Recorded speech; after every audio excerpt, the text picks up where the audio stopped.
everyone, and welcome to the AI 2030 show, Leading the Future of AI, where we explore cutting edge innovations with visionary leaders shaping the future of artificial intelligence. I'm your host, Padmini Soni. I'm the program director for the Responsible AI Pledge at AI 2030. AI 2030 is a member based organization aiming to harness the transformative power of AI to benefit humanity while minimizing its potential negative impact. Our mission is to mainstream responsible AI by 2030, empowering our members to lead in the research, development, and responsible use of AI. In each episode, we explore the latest AI research and real world applications featuring insights from industry leaders on responsible AI, AI for good, AI for all, and covering a variety of topics like AI privacy, fairness, governance, and sustainability. Today, we have none other than the remarkable Renee Cummings on the show. Renee is an AI ethicist, a criminologist, a criminal psychologist, and a therapeutic jurisprudence specialist. She's also a professor of practice at the School of Data Science at the University of Virginia and a community scholar at Columbia University. She advocates for AI we can trust and for diverse, equitable, and inclusive AI. A thought leader, motivational speaker, and a mentor, she has given a multitude of talks at conferences and to groups and policymakers. Renee is recognized nationally and internationally for her knowledge in ethical data science and ethical AI. Renee, welcome to the show. I am so excited to have you here. Well, thank you so very much for the invitation to join you. And it's an honor to know that I am your first guest for what I forecast to be quite an exceptional podcast series as we think about 2030. So it's an honor to be with you, and I'm excited about our conversation. It's also a pleasure to meet you. Thank you, and likewise, Renee. So before we jump into AI, I have a question for you. What is therapeutic jurisprudence? Well, therapeutic jurisprudence is really looking at the law as a form of therapy. So, as a criminologist and criminal psychologist, I work significantly across policies that looked at the ways in which we needed to make the law more therapeutic. So, when we think about our incarceration, we think about rehabilitation, we think about restoration, we think about reintegration, and we think about, of course, being reparative in the work that we do. So, my approach to jurisprudence is not one that is punitive, but one that is restorative, rehabilitative, and one that is integrative. So, that is therapeutic jurisprudence. So, it's all part of the criminal justice system and the ways in which we think about the wellness of individuals who have been justice involved or who are justice involved as well. Wow. Thank you. That was fascinating. Thank you. Well, so I did introduce you, but I don't know if I've done justice to all that you've achieved. I think you did, because when I was listening to the introduction, I didn't even know it was me. I was like, who's this lady? She's talking about that. I said, wait a minute, that's me. I think you did me justice. You did me more than justice. You were very, very charitable in the wonderful things that you said about you. Well, thank you. So, if you could share in your own words, what was that pivotal moment that led you on this path to AI? If you could share some of that. How you're on your Hold on. I'm just having a little call session here. time. So, what led me to AI? Criminology. The criminal justice system, working in the criminal justice system where we've used algorithmic decision-making systems and data-driven systems and algorithms for quite some time. Maybe nearly 20 years, we've been trying to use data to get the best kinds of decisions for criminal justice. We know that criminal justice could be life and death decisions. We know it's high-stakes decisions. And what we were realizing with these algorithms and the data-driven approaches that they were over-predicting, overestimating, creating these zombie predictions about the risks of juvenile, of course, individuals who were marginalized and underserved by the criminal justice system, and realizing there needed to be more equity realizing that if we were a justice system, we need to be using algorithms that are also fair and equitable and algorithms that are protecting due process. So realizing that in the criminal justice system, we were undermining due process and duty of care with algorithms, with the data that we were using and continue to use the historical data sets and seeing the kinds of challenges they were presenting when it came to fairness. I felt that the only way that I can really make a difference, as they say, is be the change that you want to see in this world. And I decided to step into the world of AI and data activism. Yeah.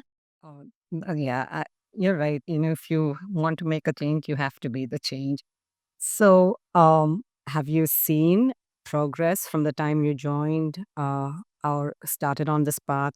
Have we seen Most progress? definitely, most definitely. We have communities of practice around data activism.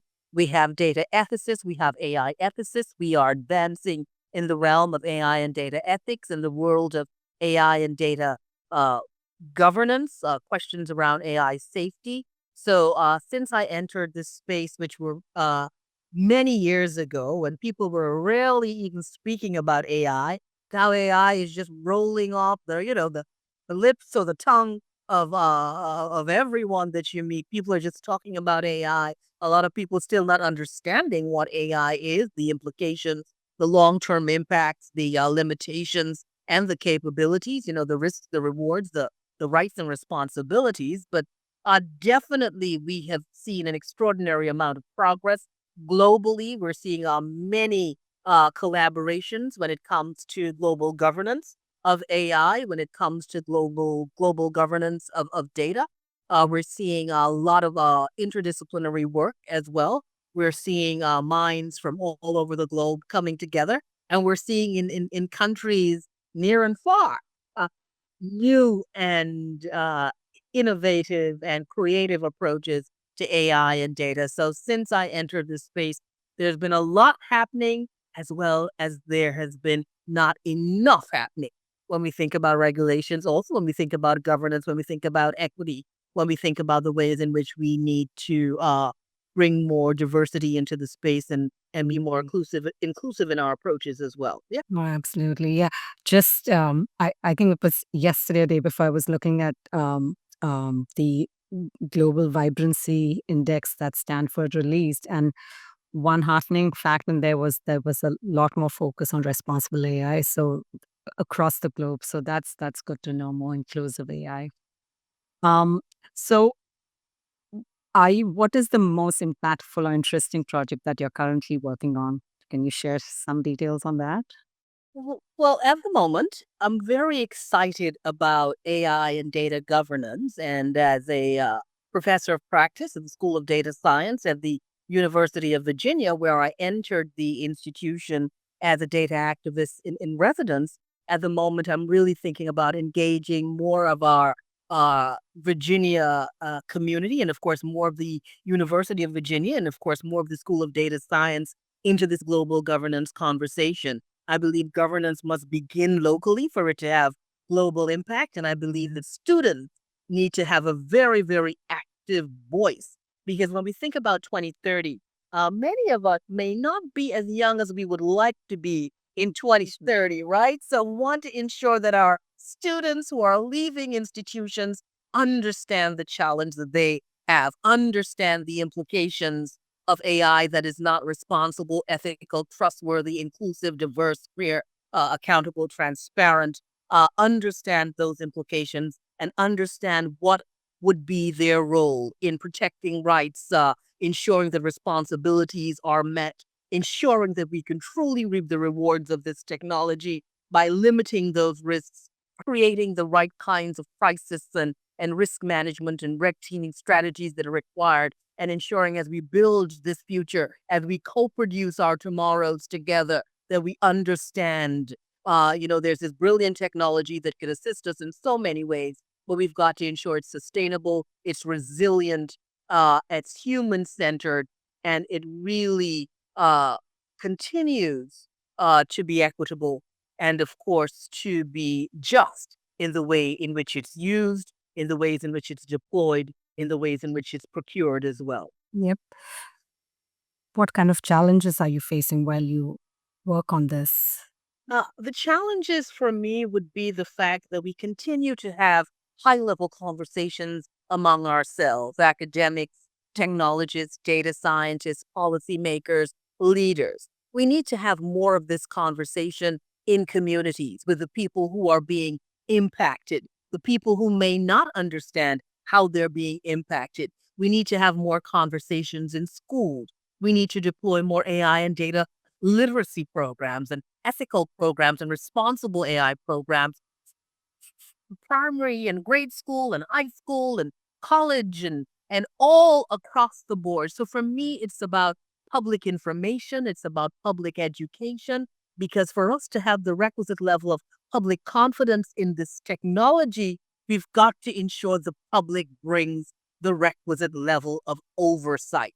So for me, it's about public engagement. It's also about public interest technology. How do we build technology in the interest of the public? So I'm very committed to evangelizing what needs to be done for us to build an equitable future with data and, of course, with AI. And for us to understand the power of an algorithm, it's something that we cannot see, but it's something that continues to make decisions about who we are, the things we get, the kinds of access we have, the kinds of resources that we're able to share, the kinds of legacies we're able to leave. So, very committed to lifting public education up and engaging more conversations publicly. And of course, public oversight is critical to good governance. It's almost like built for us with us, Most definitely. Yeah, yeah, absolutely. Um, so if you had unlimited resources, what AI project would you like to tackle next? I would do the AI version of me. We would love to have. Right? If I had unlimited resources, I would do me into AI and I would deploy me on the world to speak about ethical AI and duty of care and due diligence and responsible and trustworthy AI. I would also, I would also actually, my passion is really creativity and reimagining, so sort of, as I always say, I'm here to reimagine what we need to reimagine. And it's about creativity for me. I would really love to combine virtual reality and AI and use that as a collective imagination to really rethink criminal justice, rethink justice, to remove many of the punitive approaches that we have to justice, to reconnect families with members of those families that are incarcerated, and to ensure the children of incarcerated parents are still able to have a holistic and wholesome experience, although those parents are out of the home. So I would definitely reimagine criminal justice all over the world and make it less punitive, make it more restorative, and really find ways to repair a lot of the damage. I would also think of questions around accessibility.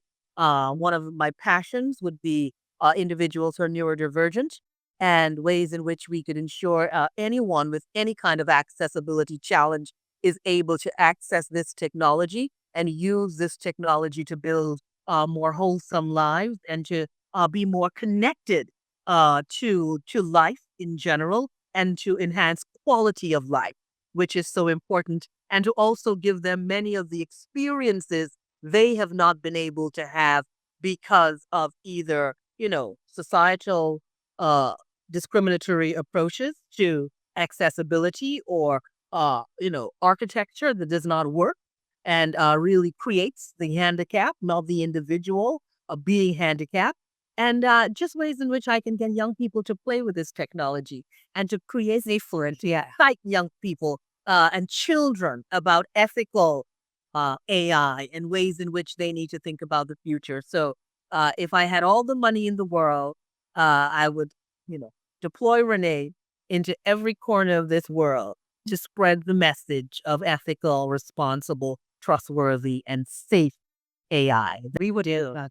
mark with extraordinary amount of imagination. Wonderful. Uh, so I have these few questions I'm reading from this now. How can communities, especially marginalized groups, be empowered to participate in AI development and decision making processes to ensure technologies serve? And we touched upon it, but Sure. I know you said like AI literacy, bringing it But into. what I also like to say is that there is this fallacy when we think about marginalization that it's only underserved communities.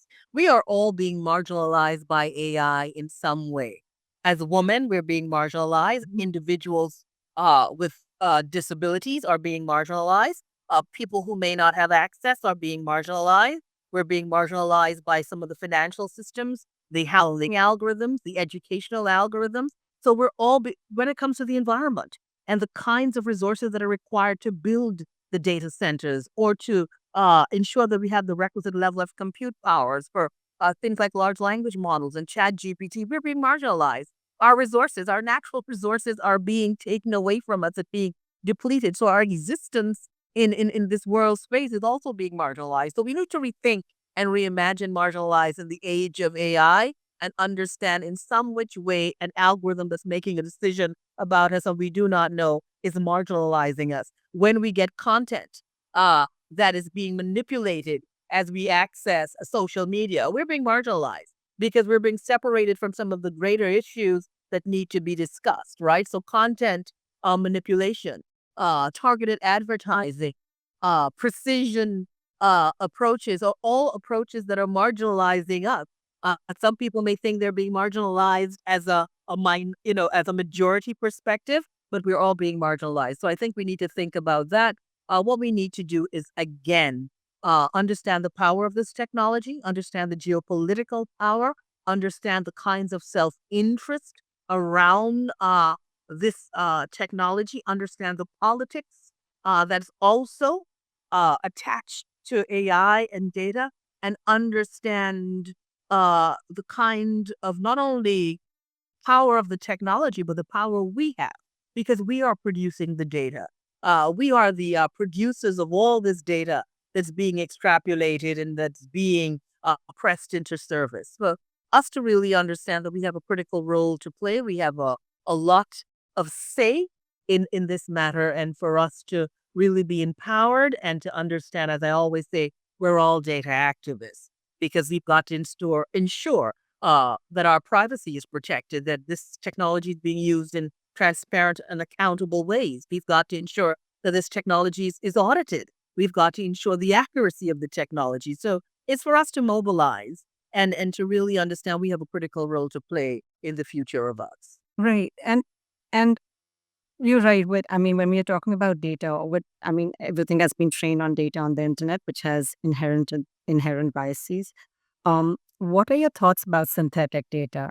Data that we generate based on data that we have. Well, there's been a lot of conversation around synthetic data. A lot of organizations and institutions have tried using it, and they've realized that it also has limitations to what you can do with synthetic data. And it also provides a synthetic response, which is not the response that you really want to have as well. So it has its advantages, I think, in the lab, but once it moves beyond the lab and it hits the real world, it really amplifies the many disadvantages that continue to be deployed with this technology. Right. And I think as we progress in that and sort of um, evolve that data to work for us, then we may be in a better placed, when we use that to train. Um, so what do you think is missing from most AI governance frameworks? And, is that I think what is missing would be because we have a lot of frameworks with like privacy and There are lots of it. And, I want to be very complimentary here. I think what is missing again is the voice of the public, which is so critical to these conversations. Many of our leaders and many of our institutions continue to do things in very traditional ways, approaches that have not been inclusive. We continue to see organizations speaking about inclusivity, not being inclusive in the way the organization is structured. Those things undermine what you're doing, and an honesty. There needs to be an honesty as to the kinds of long-term impact to the individuals who are being excluded, and an honesty that speaks to a respect for diversity, a respect for indigenous approaches that's often not there, and a consciousness that says that Western approaches are not the only approaches. There are non Western approaches that we need to engage. We need to think about governance in ways that are more culturally sensitive, culturally appropriate, and we're not seeing that yet. So, a lot of institutions, a lot of agencies, a lot of government leaders talking about inclusive, human centric, diverse, ethical, safe, and in the ways in which they are bringing people together, they are not practicing what they're preaching. Yeah, yeah, yeah, true. I mean, we need multiple all voices for who we are building, and it keeps going back to that same thing, build for us, with us. Um, so let's look into the future. Imagine it's 2030. What's one surprising way you think AI could be used in our daily lives? Well, if I'm thinking about 2030 and I'm thinking about my age, I'm thinking I want to see more AI in healthcare. I want to see more AI in beauty products. And I want to see an AI inspired moisturizer. AI and beauty products. I'm serious. We want to do more with data when we think about wellness and longevity. So it's really about wellness and longevity and us living longer lives, for us living healthier lives, for us living more stress-free lives, and for us living more joyful lives. That's what I want to see. AI for good, AI for social good, AI that really enhances the quality of life and the quality of our lives. That's what I want to see with AI. Right. And I recently had been involved with AI for seniors, and it's uh, it's fascinating how much our seniors want to be involved, in how they look at it. It was an eye opener for me. It was really fascinating. What advice would you give someone who aspires to enter this field of AI? There's so, Like, because like you said, everyone is talking about AI ever since yeah, I say it all the time. Invite yourself to the party. There's a huge tech party that's happening. There's a huge data party. There's a huge AI party. You do not need an invitation. Just enter. Just enter. The invitation is open. Get involved. Understand your data. Understand the technology. Understand its capabilities. Understand the ways in which you need to upskill in real time to engage more with this technology and to get the best of it, but also understand the risks, understand the ethics, understand the safety concerns, and understand the trust and confidence concerns as well. And once you are doing that, you'd be able to negotiate and navigate this space called AI and Gen AI and agentic AI. You'd be able to navigate it responsibly. I always say, let's do responsible data science. Let's do responsible AI. We've heard about when we think about road deaths, we've heard about drink responsibly, get a designated driver. We've heard about all those things. And I think with data science, it's the same thing. You've got to understand that you are now the architect of our future. You have an extraordinary amount of responsibility as a data scientist, as a technologist, as a legislator, as anyone working in data and AI in this moment. And you have this really extraordinary responsibility that requires you to protect people's rights, to really reduce and mitigate those risks. You've got to understand the ways in which we need to be innovative and creative, and how do we really exploit this technology. But you've also got to ensure that this technology does not continue to exploit us and the environment and what is required for us to build a sustainable and resilient future. Sure. I mean, and this is a good segue to my next question. At AI 2030, the framework that we've built, one of the pillars is sustainability. So, your thoughts on that? Because as we see these models, large language models get bigger and bigger, we have to look at how much energy they consume. So, from that perspective, if you could share your thoughts, that'd be great. Definitely. I always say, do we need to build it? Do we need it? What is going to be the impact of it? Is it just excessive things that we're trying to do with AI? Are we going to create a wasteland that has now polluted the environment and an AI data wasteland that has now polluted the environment so much that we have all this technology and we can't breathe, right? It does not make sense. It does not make sense. So we've got to be sustainable in our approaches. We've got to use the technology for sustainability when we think about water, when we think about food safety, food security, when we think about the ways in which we are ensuring that people have access to water, people have access to food, people have access to clean air, people have access to the future. We don't want to deploy all this technology. We no longer have access to the future. So we've got to think about resilience. We've got to think of sustainability. We've got to keep asking ourselves the question, do we need it? What is the cost? Who's being impacted? What sort of risks are being deployed? What is going to be the long-term impact? Are we able to rebound from this? Those who are being impacted, what sort of redress are they going to get? So we've got to ask those critical questions. But I think the number one question is, do we need it? Yes. Do we beat?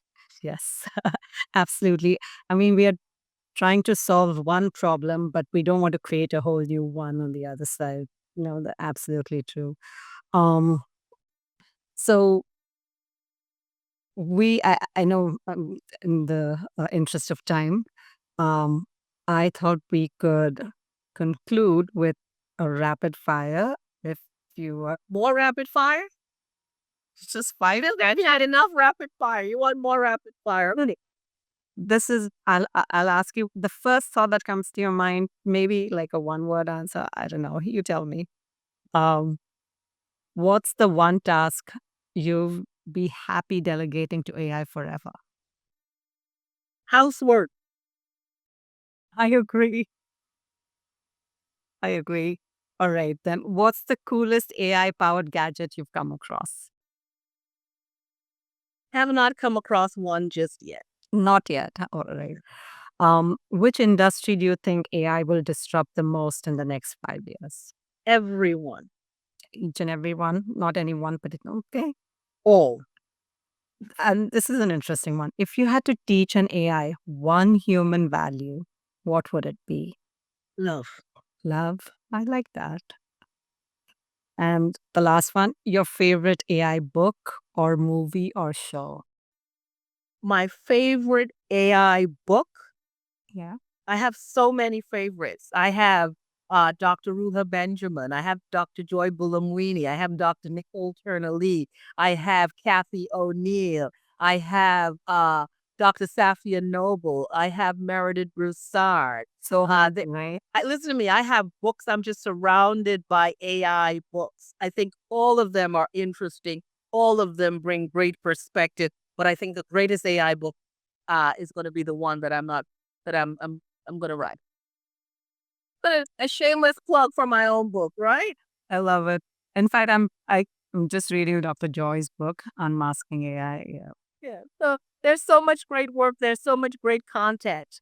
And we just need to upskill ourselves in real time. We need to understand we are now communicating with a new language that's called AI. That language is powered by data.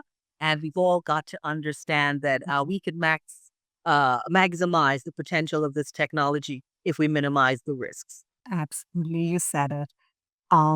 So thank you for your time, Renee. Thank you very much. It's an absolute pleasure. I enjoyed it. Thank you. Yeah, it's been an absolute pleasure. And to our listeners, remember the future of AI is being shaped right now with leaders like Renee and everybody engaged in AI. Thank you for joining us today to celebrate a responsible future for AI. And until next time, keep innovating and keep expanding your horizons in AI. Thank you. And always have fun. Yes, Never always forget to have fun in everything you do. Yeah. and never forget to have fun. Thank you.